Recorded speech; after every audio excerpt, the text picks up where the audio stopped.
경제 활력을 위해 국회에 조속히 복귀해 주실 것을 기대합니다. 청와대와 여당이 아직도 자유한국당을 국정 운영의 동반자로 생각하지 않는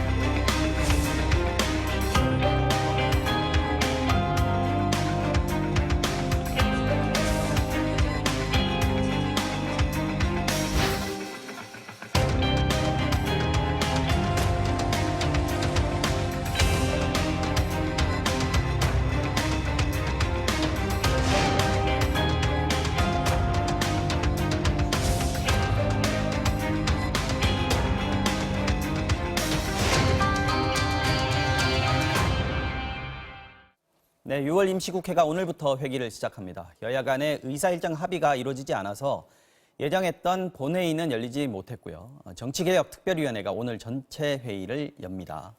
시진핑 중국 국가주석이 북한을 국빈 방문했습니다. 시 주석이 비핵화의 정치적 해결에 기여하겠다 이렇게 밝힌 만큼 이번 만남의 성과에 관심이 끌리고 있습니다. 오늘 정치와우장용 박범계 더불어민주당 의원, 윤영석 자유한국당 의원 두 분 모시고 자세한 이야기 들어보겠습니다. 안녕하십니까? 네, 반갑습니다. 반갑습니다. 네, 자, 안녕하세요. 반갑습니다. 박 의원님, 먼저 네. 본회의 얘기 좀 하겠습니다. 본회의 네네. 못 열렸습니다. 의사일정 합의가 안 됐기 때문이라고 하는데 경제청문회 이게 지금 계속 걸림돌이 되는 것 같습니다. 협상을 계속 하고 있는 거죠. 제가 판단하기로는 나경원 원내대표는 국회 들어올 마음이 있어요. 네. 조금 진전이 됐다고 보는데요. 경제청문회를 이제 저희 민주당 입장에서는 그거는 막연하다. 그리고 경제에 대한 커다란 무슨 사건이 있다든지 네. 대단한 경제 실정이 있는 경우에 과거에 해왔는데 경제청문회보다는 경제를 함께 고민하고 국회니까 논의할 수는 있다라는 민주당의 태도를 형식에 구애받지 않고 적어도 충실한 자료 제출 네. 또 홍남기 경제부총리와 김수현 정책실장 등의 네. 증인의 출석 이런 조건들이 만들어지면 형식에 구애받지 않고 뭐 국회에 올 수 있다라고 언급하는 것 같아요. 네네, 그렇다면 맞습니다. 나경원 원내대표의 기준으로 보면 한 7분 응선을 넘은 건데 문제는 이제 황교안 대표인데요. 네. 황교안 대표께서 이제 나경원 원내대표께 좀 조언을 좀 만들어 주셨으면 좋겠습니다. 그러니까 황교안 대표 같은 경우에는 아직도 패스트트랙에 대한 사과 철회 이게 계속 선으로 잡혀 있기 때문에 나경원 원내대표의 입지가 좀 좁다 이렇게 좁다고 보시는 보여지죠. 거죠? 어떻습니까? 지금 한국당 입장은 맞습니까? 네, 지금 뭐 나경원 원내대표뿐만 아니고 네. 지금 전체 우리 자유한국당 국회의원 모두가 지금 빨리 국회가 정상화되고 국회가 민생을 해결할 수 있는 그런 뭔가 입법 발의를 하고 이렇게 정상적으로 지금 진행되기를 바라고 있습니다. 간절하게 바라고 있는데 네. 지금 이렇게 이제 국회가 비정상화되고 이제 파행이 된 것은 결국은 이제 민주당과 지금 청와대가 패스트트랙으로 이제 선거법과 이 공수처법을 무리하게 강행을 하다 보니까 이런 상황이 발생을 했지 않습니까? 그래서 이러한 부분에 대해서 이제 명확하게 우리가 이제 짚고 넘어가야 되는데 우선은 선거법과 이런 공수처법에 대해서 지금이라도 여야가 명확하게 합의를 해서 처리하겠다고 하는 명확한 그런 원칙이 정립이 된다면은 오늘 당장이라도 지금 그 정상화될 수 있습니다. 그런데 자꾸 이제 민주당이 집권 여당으로서 좀 큰 정치를 해야 되는데 지난 그 2018년 12월에도 선거법은 여야 합의해서 처리한다는 것은 명확히 못을 박아놨었습니다. 그런데 그것을 이제 손바닥 뒤집듯 뒤집었는데 지금도 자꾸 이제 합의 처리를 하자 그러니까 뭐 여당 그 원내대표가 합의 정신에 따라서 처리하자 이런 식으로 자꾸 이제 문구를 조정을 하고 이렇게 한단 말입니다. 그래서 좀 그 여당이면 여당답게 좀 국정에 책임지는 그런 자세로서 대승적인 차원에서 좀 합의에 따라서 이 선거법은 합의에 따라서 해야 됩니다. 그래서 합의에 따라서 처리한다는 하는 것을 명확하게 합의한다면은 뭐 오늘이라도 얼마든지 정상화될 수 있고 국회는 좀 당연히 하루빨리 좀 정상화돼야 됩니다. 네. 합의에 따라서 처리한다 하고 합의 정신에 합의해야 한다. 따라서 네. 처리한다고 그래서 차이가 좀 좀 있나요? 그런 뭐 사소한 문구 때문에 지금 서로가 지금 그 합의가 안 되고 있는데 지금 국민들이 보기에는 상당히 참 이건 정말 그 치졸한 그런 모습이고 그래서 하루 빨리 지금 집권 여당과 우리 야당이 빨리 이런 부분에 대해서 대승적인 차원에서 좀 합의를 했으면 좋겠습니다. 패스트트랙 합의 처리 관련해서 표현은 어느 정도 전에도 어느 정도 의견 접근이 좀 있었다 이렇게 봐야 될 것 같은데 경제청문회 부분 아까 뭐 말씀하셨지만 나경원 원내대표가 아마 오늘 가는 토론에서 얘기를 하셨던 것 같아요. 마지노선이 홍남기 부총리하고 김수현 정책실장이다라고 했는데 그렇다면 이름 자체는 상관이 없다 이렇게 받아들이고 계시는 건가요? 아니요, 경제청문회라는 이름은 안 된다는 겁니다. 여당에서는. 예전에 IMF 사태가 터졌을 때 그 당시 한보 사태가 네. IMF 사태로 연결됐잖아요. 그때 한보 청문회를 했죠. 청문회라고 했고요. 최근에는 네. 가습기 살균제 청문회를 했습니다. 이렇게 구체적으로 비리와 연결돼서 네. 어떤 큰 환란이 벌어졌을 때 했던 청문회입니다. 지금 문재인 정부의 경제 정책을 자유한국당 그렇게 규정하고 싶겠지만 지금 서로 머리를 맞대, 아까 좋은 말씀했습니다. 머리를 맞대자는 말씀을 하셨기 때문에 지금 국민들이 국회가 이렇게 정상적으로 돌아가지 않는 책임을 자유한국당이 더 높다 이렇게 보고 있거든요. 여러 데이터가. 네. 그래서 뭐 아까 치졸하다 이런 표현 자꾸 닮아가시네요. 이제 전 네, 그런 표현도 쓰셨는데 뭐 어찌됐든 다 듣겠습니다. 그러나 중요한 것은 지금 아무튼 제가 보기에는 황교안 대표님과 나경원 대표님이 따로 돌아요. 또 황교안 대표께서는 1차 장애투쟁을 했는데 지금 2차 뭐 경제를 명분으로 2차 장애투쟁하면서 부산 가가지고 또 제가 보기에는 이따 다룰 주제이긴 네, 합니다만 네, 네. 그 외국인 차별 임금 대우 네, 같은 그 얘기는 좀 이따 하시죠. 그래서 빨리 일치시켜서 들어오시는 게 좋습니다. 그렇다면 청문회 이름이 아니고 예를 들어서 뭐 문희상 의장이 제안하셨던 경제 원탁회의라든지 아니면 경제 대토론회다 이렇게 하면 홍남기 부총리하고 김수현 실장 참석할 수 있는 겁니까? 여당에서는 부르시겠습니까? 제가 지금 뭐 최고위원은 아닙니다만 네네. 최고위원 했고 우리 당의 수석 대변인 한 그 감각으로 놓고 보면 이인영 원내대표나 또 이해찬 대표께서는 얼마든지 이인영 뭐 원내대표도 좀 긍정적으로 형식에는 보시는 구애받지 것 같은데. 않고 네. 그분들 당연히 한다면 그 출석할 수 있습니다. 왜냐하면 정책실장은 운영이 경제부총리는 기재위 다 출석 멤버들입니다. 그렇다면 한국당 입장에서는 청문회 이름 안 붙여도 되는 겁니까? 두 사람만 참석하면 예. 어떤 형식이든지 정말로 구애를 안 그렇습니다. 그 받는 내용이 중요한 것이지 그 명칭이 중요한 건 아니거든요. 그래서 이제 경제청문회라는 것은 이제 국회법에 명확히 규정되어 있는 것입니다. 그래서 이러한 청문회의 그런 정신을 살려서 그야말로 이러한 그 지금 그 한국 경제가 OECD 최상위권이었던 한국 경제가 불과 2년 만에 지금 최하위권으로 지금 나라로 떨어지고 또한 실업률이 지금 IMF 이후에 가장 최악의 지금 상황이지 않습니까? 또한 자영업자, 그다음에 소상공인들이 이렇게 어려운 그런 경제 실패의 그 원인이 무엇인지를 책임 소재를 규명하고 그다음에 그 책임 있는 사람에게 책임을 묻고 그다음에 정부의 경제 정책을 시정할 수 있는 그런 내용이라면은 그 명칭이 경제청문회든 뭐 경제원탁회든 전혀 구애받을 일이 없는 것입니다. 그래서 이러한 것을 자꾸 이제 집권 여당과 청와대가 자꾸 거부하고 반대하지 마시고 좀 대승적으로 좀 정치를 했으면 좋겠어요, 저는. 네. 이런 거 네. 있는 것 같아요, 의원님. 그 실업률이 지금 최악이다 이렇게 얘기하셨는데 또 일부에서는 이거 통계 장난이다. 취업 인구로 보면 최고다라고 얘기하는 분이 있어요. 그런 것들 예를 들면 이런 부분들을 국회에서 자리를 마련해서 누구 주장이 맞는 건지 좀 따져보고 토론도 해보고 하는 것들은 좀 필요한 것 같아요. 국민 입장에서 봤을 때도 좀 명확한 사실들을 좀 알고 싶어 하지 않겠습니까? 바로 그겁니다. 그 지금 말씀에 제일 첫 번째 나온 얘기가 책임을 묻는다고 표현을 했습니다.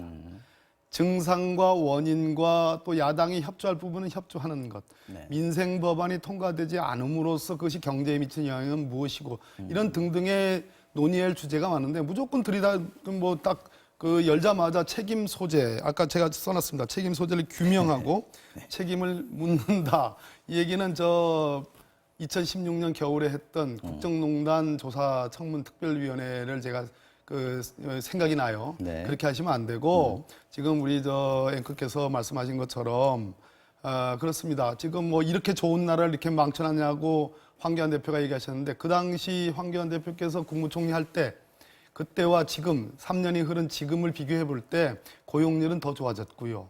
실업률은 뭐 큰 차이가 없습니다. 그러니까 이 몇 가지 지표들은 나아졌고 또는 어떤 지표들은 조금 나빠진 면이 있고 또 소득주도 성장만 얘기를 하는데 소득주도 성장에 명암이 있는 겁니다. 그래서 명이 있는 부분은 격려 고무하고 암이 있는 부분은 보완을 해야 되고 또 중요한 것은 이런 소득주도 성장만 있는 게 아니라 혁신 성장을 올해 들어서 문재인 대통령께서 강조를 하고 북유럽 3개국을 방문했을 때 굉장히 그것을 열심히 강조를 했습니다. 그것이 뭐 아마 혁신성장은 자유한국당도 저는 동의를 할 거라고 봐요. 그래서 경제 저주 청문회가 돼서는 안 된다고 생각해요. 맞습니다. 동의하실 겁니다. 그럼요. 그래서 경제를 정말 함께 살리자라는 네, 그렇습니다. 그래서 네. 경제 동반 청문회가 돼야지 경제 저주 청문회가 될까 봐 저희들은 걱정하는 겁니다. 뭔가- 사실 네. 제가 한 가지 네네, 말씀드리면은 뭐 경제가 안 좋아진 모든 이런 현상들이 문재인 정부의 정책 때문이라고만 생각지도 않습니다. 그래서 국제적인 어떤 경제 흐름도 있기 때문에 그래서 과연 그 현 정부의 경제 정책이 이러한 국제 환경 속에서 정확한 그 방향으로 가고 있는지 하는 것을 이제 국민들이 어떤 보시는 가운데서 네. 국회에서 이런 것을 한번 우리가 같이 한번 논의를 해보자는 겁니다. 다 됐네요. 그럼 뭐, 우리 둘이는 뭐 뭐- 어떤 굉장히 발전적으로 지금 책임자를 대화가 뭐 이루어지네요. 처벌하는 그런 차원이 아니고 네. 정말 옳게 가고 있는 것인지를 한번 우리가 규명을 해보자는 것입니다. 좋습니다. 오늘 나경원 원내대표 말씀하셨듯이 관훈클럽 초청 토론에 나갔습니다. 어제는 이인영 대표가 예. 나갔었는데 이인영 대표가 어저께 협치를 통한 공존의 정치 얘기했습니다. 네. 오늘 나경원 원내대표도 공존의 정치라는 단어를 그대로 네, 차용해서 썼는데 네. 두 분이 말하는 공존의 정치의 의미가 조금 다르지 않나 이런 생각이 좀 드는데 박공계 의원님 어떻게 보셨습니까? 아마 뭐 다 팔은 안으로 굽는다고 여당 입장에서는 야당의 협조가 있어야지 법이 통과되거든요. 네. 지금 패스트트랙에 올려놓은 선거법과 경찰 사법개혁의 과제는 그거는 그것대로 변론으로 치더라도 네. 아까 합의 처리를 원칙으로 한다 또는 합의 정신에 따라 처리한다. 네. 뭐 버치나 매치나 제가 보기에는 똑같은데 그거 말고 민생 경제를 살릴 수 있는 지금 법안들이 너무 많습니다. 그런 부분에 대해서는 아마 서로 머리를 맞대고 뭐 야당이 협조할 건 협조. 저희들은 그래서 아마 저희들이 말하는 공조는 협조 쪽에 좀 방점이 찍혔을 거고 자유한국당이 말하는 공조는 양보 쪽에 아마 방점이 찍히지 않았을까 저는 그렇게 해석합니다. 그 오늘 여러 가지 얘기하셨어요 나경원 원내대표가. 네. 근데 이제 특히 눈에 띄는 단어가 분열의 정치가 반복되고 있다. 신종 권위주의가 등장하고 있다. 이렇게 얘기를 하셨습니다. 예, 어떤 부분이 좀 그 한 부분에서 이제 일면의 어떤 일단의 진실이 분명히 있죠. 그래서 이제 지금 그 문재인 정부 들어와서 이제 전직 대통령 두 분이 이제 감옥에 영어의 몸이 됐었습니다. 물론 한 분이 지금 이제 가석방이 됐지만은 그래서 이제 그런 전직 대통령 두 분 중에 아직도 한 분이 사상 최장 기간에 그런 대통령의 그런 그 지금 감옥에 있는 그런 상황이고 또한 그 전 정부의 장관들, 청와대 비서실장 그리고 전 정부의 국정원장 많은 그 고위 관리들이 지금 그 온갖 그 어떤 죄명으로 지금 그 현 정부에서 지금 영어의 몸이 되어 있는 상황인데 네. 이러한 상황이 어떤 보복 정치의 악순환, 한국 정치의 대단히 큰 불행은 이런 보복 정치가 계속 악순환된다는 것입니다. 그래서 제발 이러한 것을 언젠가는 끊어야 되는데 문재인 정부도 이 악순환의 연속선상에 있다는 것이 대단히 안타깝고요. 그런 것이 바로 이제 분열의 정치, 또 국민을 갈등 속으로 내몰고 또한 국민들 간의 어떤 이 정쟁의 어떤 분열 속으로 내모는 것이라고 저는 생각합니다. 그리고 지금 보면 이제 문재인 정부가 사실 소위 친문 독재 또한 그 새로운 권위주의의 어떤 행태를 분명히 보여주고 있습니다. 왜냐하면 대한민국 헌법은 분명히 삼권 분립입니다. 그런데 삼권 분립에도 불구하고 가장 중요한 그 사법부를 대법원장을 특정 어떤 진보좌파 진영의 그 법조인으로 대법원장을 임명을 하고 또한 대통령이 자신이 청와대에 근무하던 시절에 자신의 소속의 비서관을 알겠습니다. 대법관으로 임명하고 또한 이번에 검찰총장도 어떻습니까? 이런 사법권을 집행하는 그 검찰총장을 그야말로 검찰의 그런 오랜 그 인사 관행을 다 철저히 무시하고 고검장도 그치지 않은 그런 코드 인사를 지금 검찰총장으로 임명하는 이런 것은 정말 그 문재인 대통령이 민주주의의 그런 사고를 가지고 있는 분인가 하는 회의마저 들 정도로 새로운 독재와 새로운 권위주의의 그런 전형을 지금 보여주고 있는 것입니다. 알겠습니다. 또한 자유시장 경제도 지금 네. 우리 정부가 지금 너무나 많은 개입을 하기 때문에 앞으로 참 이런 그 신독재, 신권위주의 또한 자유주의 파괴 이런 부분이 대한민국의 앞으로 미래에 어떤 영향을 미칠까 걱정스럽기 참 이런 거죠. 참으로 큽니다. 네. 자유한국당 의원님들의 얘기 또 당대표 원내대표의 얘기를 들어보면 일단 우리가 국정농단을 해봐서 대법원장도 내 마음대로 불러가지고 이래라 저래라 해봤다. 검찰총장도 민정수석을 통해서 지시하면서 이렇게 저렇게 국정의 농단에 내 마음대로 한번 해봤다. 국정원장도 뭐 무슨 정치에 개입해서 왈가왈부하게 해봤다. 다 해봤더니만 그것이 끝이 국정농단이더라. 그래서 다 감옥 가 있는데 이제는 그것을 다 풀어주고 그거랑 비교해 봤을 때 문재인 정부도 우리가 해본 거 비스무리하게 할 것처럼 느껴진다. 그 양이 현저히 적어도 문재인 정부는 깨끗한 척 했으니까 단 1g이라도 그런 일이 없어야 된다. 만약 있으면 우리가 가만히 있지 않겠다. 뭐 대체로 이렇게 얘기하시는 것 같아요. 그래서 그 1g의 경고도 저희들은 엄숙하고 엄중하게 받아들입니다. 그러나 중요한 것은 국정농단과 사법농단에 책임 있는 그분들을 정말 판결문에 잉크도 마르기 전에 지금 용서하고 그것을 통합이란 이름으로 무조건적으로 석방하고 또 용서해야 된다는 것. 그것은 정의에 맞지 않고 만약 그런 일이 벌어지면 다시는 우리 역사에서 또 다른 국정농단과 사법농단이 벌어질 것이다. 그렇기 때문에 저는 다른 말씀 오늘 다 제가 수용해도 그 부분은 제가 수용하기 어렵습니다. 알겠습니다. 다음 이야기로 좀 넘어가겠습니다. 손혜원 의원 얘기 좀 해보겠습니다. 지금 한국당, 바른미래당이 손혜원 국정조사 요구하고 있습니다. 지금 검찰이 이제 기소까지 했는데 이 상황에서 국정조사가 필요한 이유는 뭡니까? 우선 이제 그 손혜원 의원의 그 목포 부동산 투기는 네. 전형적인 권력형 비리입니다. 그렇지 않습니까? 국회의원이 직권을 활용해서 일반 국민은 도저히 접근할 수 있는 그런 없는 그런 자료를 입수를 해서 그 목포 지역의 개발 계획을 다 입수를 한 겁니다. 그리고 그 개발 계획에서 어떤 목포의 어떤 지점에 예산이 어떻게 투입될 것이다, 어떻게 개발될 것이다 하는 것을 정보를 다 입수를 하고 그것을 2017년 6월부터 2019년 1월까지 1년 8개월 동안에 건물만 19채 그리고 토지만 23필지를 매입을 한 것입니다. 그래서 이것은 전형적인 이제 권력형 비리이고 또한 손혜원 의원은 더불어민주당이라고 하는 이 정당명을 네이밍을 한 분입니다. 그리고 더불어민주당의 로고, 칼라 이런 CI를 전부 통합해서 설계한 분입니다. 그리고 청와대 김정수 여사와 고교의 동기동창입니다. 그래서 이러한 부분에서 민주당의 어떤 이 그런 개입은 없었는지 또한 민주당 소속의 목포시장 그 지방자치단체장과의 어떤 결탁은 없었는지 또한 청와대의 어떤 관여는 없었는지 이러한 부분에서 종합적으로 우리가 이걸 조사를 해야 되기 때문에 그래서 지금 그 검찰권은 지금 청와대가 꽉 쥐고 있습니다. 꽉 쥐고 있기 때문에 청와대가 개입할 수 있는 그런 여지는 다 차단을 할 테고요. 그래서 이것을 지금 자유한국당과 바른미래당이 공히 지금 그 국정조사를 요구를 하고 있습니다. 하기 때문에 민주당이 이미 이제 손혜원 의원은 민주당 의원도 아니지 않습니까? 그렇기 때문에 민주당이 자꾸만 이걸 보호하고 옹호하지 마시고 좀 정말 좀 큰 정치를 했으면 좋겠어요. 그래서 알겠습니다. 국민적인 지탄을 받는 이런 사건에 대해서 자꾸 민주당이 국정조사를 반대할 이유가 없지 않습니까? 저는 민주당이 꼭 좀 수용을 해주시길 바랍니다. 네. 두 보호하고 가지인데 있습니다. 검찰을 꽉 쥐고 있다 그러는데 꽉 못 쥐고 있어요. 꽉 쥐고 있을 것 같으면 손혜원 의원이 기소가 됐겠습니까? 네. 아마 그 기사들을 좀 상세히 보시면 검찰의 불구속 기소에 약간 궁색한 면이 있다는 걸 느끼실 겁니다. 목포 MBC가 정확하게 지적을 하는데요. 그것을 제가 옹호하는 바는 아닙니다. 불구속 기소된 것은 제가 손혜원 의원께도 수사 중에 제가 물어봤습니다. 근데 자신 있다고 했어요. 지금도 그 일관된 주장은 뭐 여전하던데. 네. 근데 그럼에도 불구하고 불구속 기소가 된 점은 어쨌든 유감이라고 저는 생각을 합니다. 네. 민주당이 옹호하고 있지 않고요.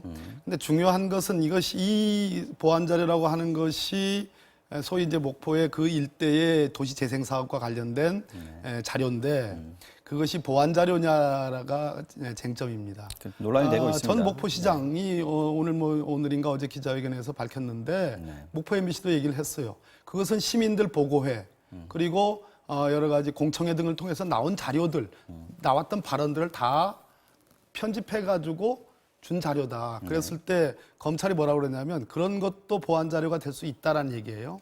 제가 아는 판례는 그게 아니고 이쪽 집단이 있을 때 이쪽 집단에게는 어느 정도 알려진 내용이긴 하지만 일반적으로 또는 다른 쪽 집단에게는 그것이 알려짐으로써 어떤 영향을 미칠 수 있는 그런 자료들을 검찰은 그동안 판례가 그것을 소위 공무상 비밀이나 보안 자료를 봅니다. 그랬을 때 목포 시민들과 토론회를 통해서 공청회를 통해서 모아진 의견들을 재생 사업을 해야 된다는 그 의견들을 편집해서 손혜원 의원께 준 그 자료가 과연 보완되는지 저는 뭐 재판을 한번 지켜보자 이런 입장입니다. 국정조사보다는 재판이 물론 이제 우선이다라고 말씀이신 기소됐으니까요. 거예요. 네. 그리고 계속해서 좀 박 의원께 여쭤보겠습니다. 지금 아까 얘기하시다가 말았던 건데 황교안 대표가 외국인 근로자들에게 똑같은 임금을 주는 것은 공정하지 않다 이렇게 얘기를 했단 말이죠. 이게 지금 문매를 좀 맞고 있는데 어떤 점이 가장 문제라고 보시는지요?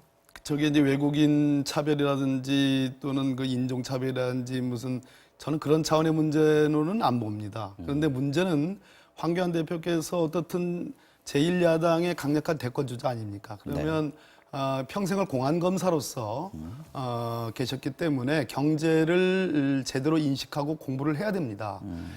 근데 2차 일종의 민생투쟁을 지금 하는 건데 부산의 상공회의소가 주최하는 중견 중소기업의 기업인사들과 만난 자리에서 저 얘기를 했어요. 우리나라 헌법에 외국인은 국내법에 의해서 국제적인 평화 애호의 정신에 의해서 내국인과 똑같은 지위를 보장받고 그렇기 때문에 외국과 맺은 조약은 국내법과 동일한 효력이 있습니다. 이것을 뭐라고 하냐면 국제평화주의라고 그래요. 평화애호주의입니다. 대한민국은 우리나라를 침략하는 침략 전쟁 외에는 다 전쟁을 부인하는 나라입니다.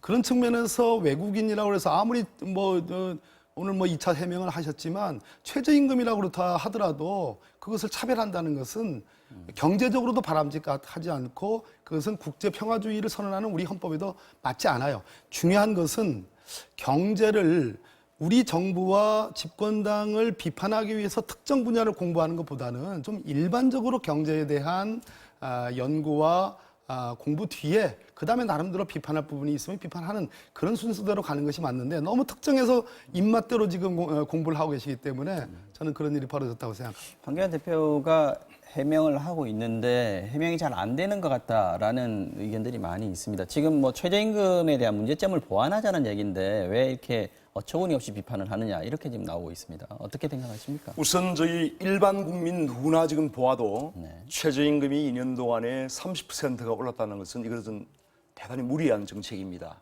그 무리한 정책이 여파로 지금 아르바이트 같은 일자리가 지금 슬물처럼 빠져나가고 있고 자영업자나 어떤 소상공인들이 이러한 그 임금 부담 능력을 초과하기 때문에 굉장한 지금 어려움에 빠져 있는 것입니다. 그래서 어제 그 간담회에서 이제 이런 그 논란이 제기된 것은 중소기업 소상공인들과 우리 그 황교안 대표가 대화를 하는 과정에 중소기업 소상공인들이 그 애로사항을 이제 이야기하는 그 내용이 외국인 근로자는 평상시에도 국내에 있는 근로자와는 달리 어떤 숙식비라든지 여러 가지 체류비가 많이 들기 때문에 이 최저임금 인상이 30%가 됨으로써 엄청난 지금 부담을 우리가 안게 되었다. 그래서 이러한 부분에서 합리적인 해결책을 야당에서 지도자로서 찾아주길 바란다라고 하는 그런 내용이었습니다.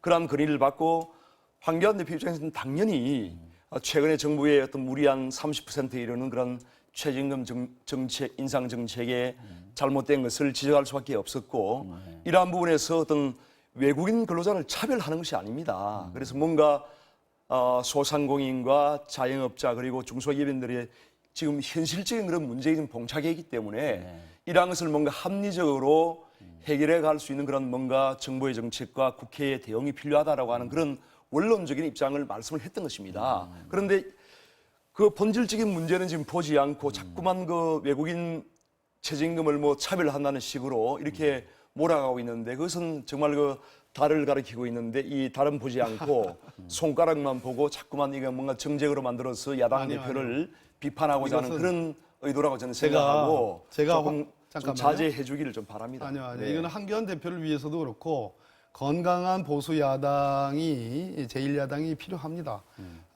제가 정말로 제가 일종의 건전한 비판을 말씀드리면 제가 보기에는 평화와 안정이라는 이 화두는 평화가 진보의 것만이 아닙니다. 또 안정은 오히려 보수의 것일 수도 있습니다. 그런데 제가 보기에는 분열과 적대적이에요. 이 사물을 바라보고 어떠한 현상들을 이해하고 거기서 대안을 얘기하는 데서 제가 보기에는 지독히 이 분열적이고 적대적이라는 느낌을 갖지 않을 수 없습니다. 최근에 썼던 용어들 중에 피라는 용어도 쓰셨고요. 독실한 기독교 신도이시기도 한데 그런 용어도 썼고 전체적인 흐름을 볼 때 정부를 비판할 수는 있습니다. 그러나 비판을 하더라도 그것이 분열적이고 적대적이고 극단적이면 그것은 진짜 극단적인 어떤 그 이념을 추구하는가에 대한 의심을 받게 됩니다. 그런 측면에서 훨씬 더 이쁘게 또는 포용적으로 또는 안정적으로 표현할 수 있는데 그렇게 덥석 특정의 외국인의 규모가 뭐 다문화의 규모가 이제는 우리나라에서 거의 우리 가족화되다시피 하는 그런 시대에서 그렇게 분열적으로 적대적으로 네, 표현했어야 됐을까 하는 제가 한 가지 그런 우려는 지금 한 3분밖에 안 네. 남았기 때문에 지금 네. 시진핑 시진핑. 얘기를 네, 좀 그렇죠. 해야 될 것 네, 같습니다. 그렇죠. 네.